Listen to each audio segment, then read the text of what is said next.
నువ్వు శ్రమ పడాలి, రక్షణ పొందాలి, అనేక మందిని రక్షించాలి, రక్షణ ఇవ్వాలి. నాయన యేసు, నువ్వు వెళ్ళి నాయన శ్రమపడు. శ్రమ పడాలి. శ్రమ పడ్డానికి యేసు ప్రభును భూమి మీదకి పంపాడు, కష్టపెట్టాడు, శిలువ మరణం పొందినంతగా చేశాడు. లేదంటే నీకు కూడా పరలోకం ఇవ్వనన్నాడు. అవునా? బాగా వినండి. ఒకళ్ళు యేసు ప్రభును భూమి మీదకి పంపలేదు, పరలోకంలో తన పక్కనే ఉంచేసుకున్నాడు అనుకోండి. మనం అష్ట కష్టాలు పడి, ఇబ్బందులు పడి, ఎన్నో ఇబ్బందులు పడి, శ్రమలు పడి మొత్తానికి పరలోకం చేరుకున్నాం. అప్పుడు దేవుడిని ఏమంటావు తెలుసా? ఆహా తండ్రి, గొప్ప న్యాయవంతుడు కదా నువ్వు కన్నా నీ కొడుకును మాత్రం నీ పక్కనే పెట్టుకున్నావు, ఆయనకి ఏ కష్టం ఉండదట.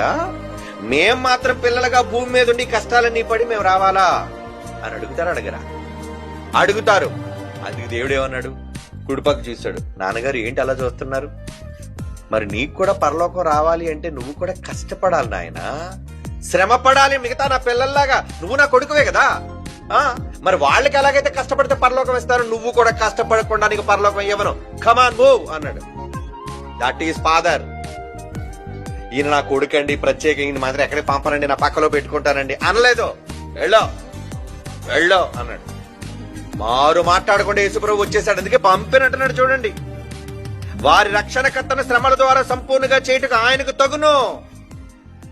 కష్టపడాలి, నువ్వు వెళ్ళు.